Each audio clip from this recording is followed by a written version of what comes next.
Estamos aqui no Espaço Green, um evento da capacitação dos agentes de saúde. Estamos aqui com Márcio Barba, secretário de saúde.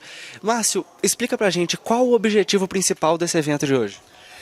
Esse evento de hoje, na esteira daquele projeto que a gente vem desenvolvendo, que é o Viver com Saúde, que esse projeto também contempla, além dos eventos junto à população, também a capacitação dos nossos profissionais. Esse evento ele vem fazer assim uma espécie de uma reciclagem com essa categoria de trabalhadores da saúde, que são os agentes de combate à endemia e agentes comunitários de saúde. E hoje a gente está aqui com uma pessoa de fora que está trazendo aqui, abrilhantando, né, esse evento nosso aqui com a sua presença, trazendo aqui informações bastante importantes para o desenvolver das funções desses profissionais. Essa é a primeira palestra que vocês realizam aí nos últimos meses? É a primeira palestra, desde que a gente começou essa série de eventos, ela é a primeira. Qual você acha que é a importância disso para as pessoas que estão presentes aqui em relação a passar a filosofia de vocês e tudo mais? Então, hoje é um evento voltado para uma categoria específica de trabalhadores da saúde, que são os agentes comunitários de saúde. E a inerência da função deles é deles serem membros da comunidade onde eles executam o seu trabalho, né? Então eles fazem uma espécie de elo de ligação entre a comunidade e a unidade de saúde. E hoje você traz essa reciclagem no intuito de um redespertar, né, um reavivamento na mente deles dessas funções deles que às vezes no decorrer dos anos vão se perdendo. A gente atravessou um momento muito difícil que foi a pandemia, que durou 2 anos. Então tudo aquilo que demorou muito tempo para ser construído, para ser desconstruído é muito rápido. Então a pandemia ela trabalhou muito contra tudo. Então a gente percebe essa necessidade de estar fazendo mesmo essa reciclagem, esse redespertar aí das vocações. Você citou a pandemia e depois dela temos tido eventos e palestras sequencialmente, tudo que tem direito. Principalmente para você que é secretário, vem sido complicado essa retomada? Tem sido cansativo? Com certeza que é o que a gente falou, né? Infelizmente, dentro da construção do sistema de saúde, o processo de construção ele é muito lento, ele é paulatino, vai devagarinho, mas a desconstrução ela acontece de forma muito rápida. E com o advento da pandemia, né, todo o comportamento da população mudou. Então, focou-se muito na doença mais importante do momento, no agravo mais importante que era a própria Covid-19, e vamos dizer assim, foi se deixando de lado a própria população, né, os outros cuidados. Então, hoje a gente tem aí que redespertar aí esse sentimento de cuidado, tanto por parte da população quanto dos profissionais de saúde, para que a gente esteja aí retomando aí os papéis da atenção primária à saúde. Muito obrigado, Márcio.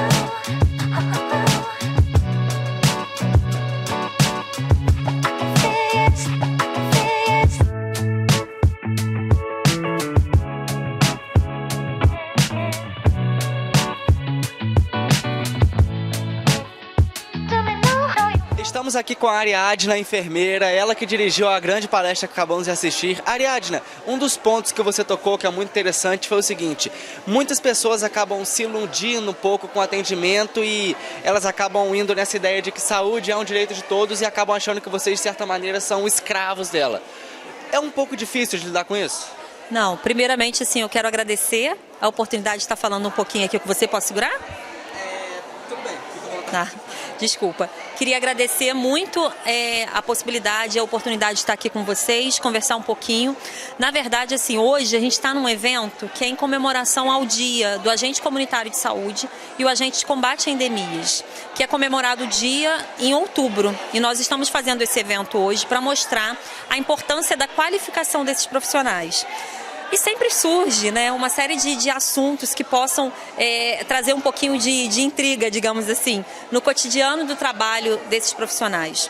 No entanto, é importante reforçar que a saúde é um direito de todos, sim. E que a minha fala foi no sentido de que quando o usuário ele faz algum questionamento, ele reivindica o seu exame, é porque ele sabe que ele tem direito, que está garantido mediante a Constituição brasileira.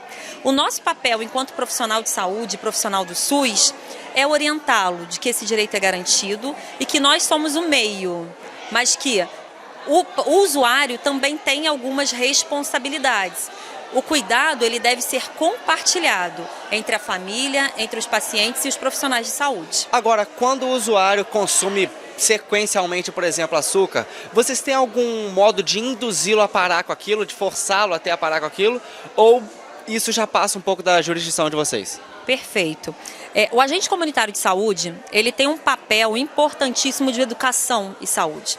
Na verdade, a gente fala que ele tem que trabalhar numa perspectiva de educação popular e saúde. O que é isso? É a gente trazer o sentido na vida das pessoas. Quando eu chego para um paciente ou para um usuário do SUS e falo com ele, você não pode consumir açúcar, de uma forma muito tradicional, muito vertical, muitas vezes eu não compreendo o que faz ele consumir o açúcar. O consumir o açúcar tem um significado.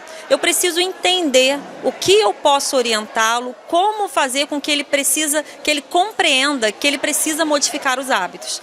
E é esse o nosso papel. A gente não está aqui para impor, até porque cada um é a sua saúde, mas a gente está para orientá-lo, para que ele possa compreender o que ele vai ganhar se ele deixar de consumir o açúcar. Então a gente trabalha nessa perspectiva de educação popular e saúde, aprendizagem significativa, valorizando muito os diversos saberes e também a realidade daquela pessoa e daquele território. E aí a gente consegue modificar algumas práticas.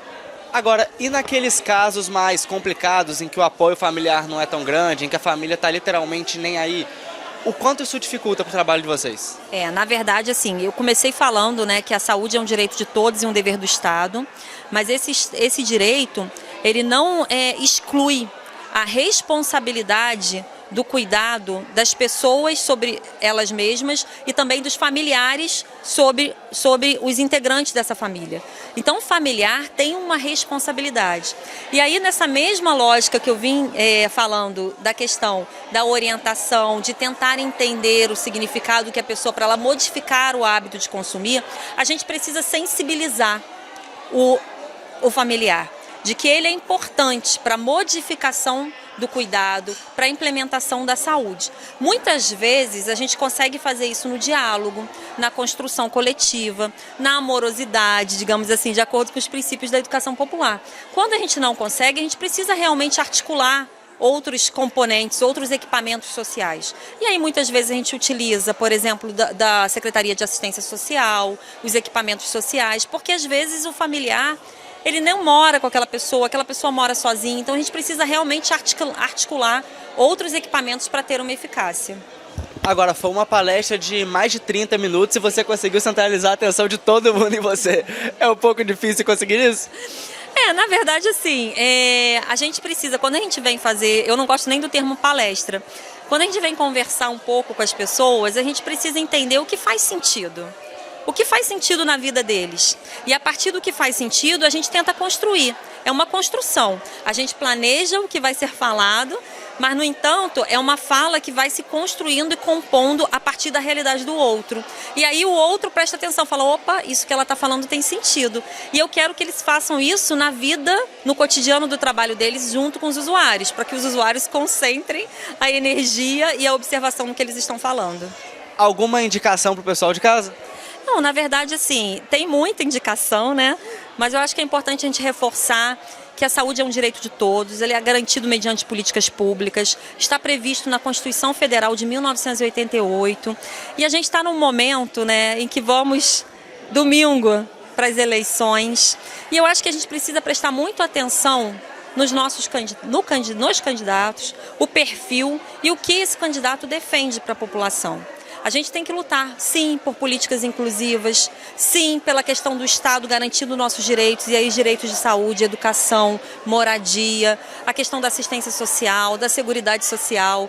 Então é só para prestar um pouquinho atenção nessas questões e o quanto isso impacta positivamente na nossa vida.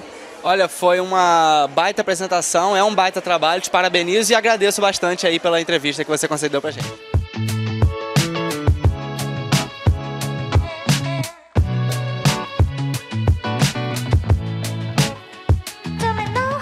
Pessoal, estamos aqui com a galera da Vigilância Sanitária, agradeço bastante por terem nos recebido aqui.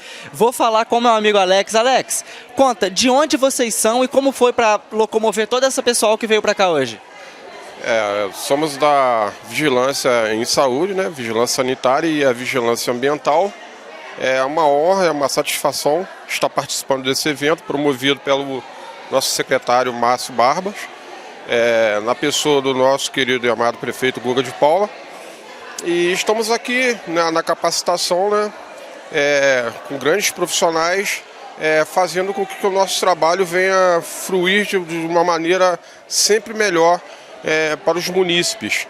Eu gostaria de ressaltar aqui que eu quero parabenizar aqui a equipe, toda a equipe de saúde. Passamos por uma epidemia e vencemos essa epidemia, que foi a Covid-19. E gostaria também de abordar que Cantagalo, o último ano, não foi, Claudete? 2016, foi final de 2015 e o final de 2016. Foi a última epidemia de dengue aqui no município. E nosso trabalho ele é árduo, é um trabalho cansativo, mas é um trabalho gratificante. E a gente conta aí com a ajuda também da população, porque todos têm que fazer a parte, né? Nós fazemos nossa parte, a população faz a parte dela. E a gente está rumo a um Brasil melhor, um país melhor. Você citou a pandemia e olha, diz pra gente o quanto está sendo difícil essa retomada com todos esses eventos, com essa alta frequência que a gente vem vivendo pós-período pandêmico. A epidemia ela foi fatal, né?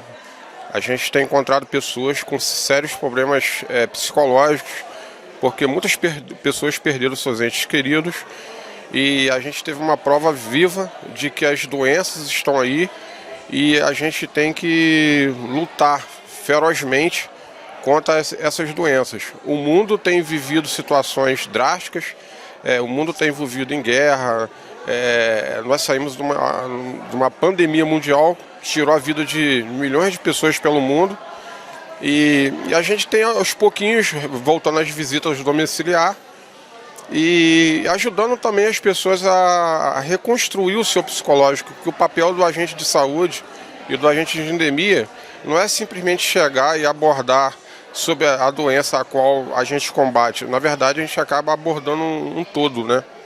Agora, nesse início de primavera, a gente vive um período constante de chuvas. Ou seja, talvez tenha um aumento em relação à dengue e tudo mais. Pode contar um pouco sobre isso pra gente? Olha, o trabalho do agente de endemia é um trabalho amplo e vasto. A gente foca mais a parte da dengue, da chikungunya e zika vírus. São doenças que podem te levar ao óbito. E a gente vem fazendo esse trabalho desde 1999 no município. Então eu acredito que a população esteja bem informada, mas isso não significa que a gente vai cruzar nossos braços e deixar de continuar informando vocês sobre o risco. A dengue é uma doença fatal, as chuvas estão aí, a gente não é contra você ter seu jardim, mas você tem que cuidar do seu jardim, você tem que cuidar da sua caixa d'água, até mesmo aquela casquinha de ovo que você acha que é uma coisa tão simples, se você jogar pela janela, consequentemente a água vai dali e a larva do mosquito ela é muito resistente, ela pode durar até 2 anos, o ovo, né? O ovinho, ele gruda na parede ali da caixa d'água, ou até mesmo de uma casquinha de ovo, e ele fica ali por 2 anos. Se a água cair, encostar, ele vai eclodir, ele vai se tornar um alado, e se ele tiver o vírus, se ele não tiver o vírus, vai ser uma picadinha de mosquito qualquer. Agora, se ele tiver o vírus, aí você vai dar ruim.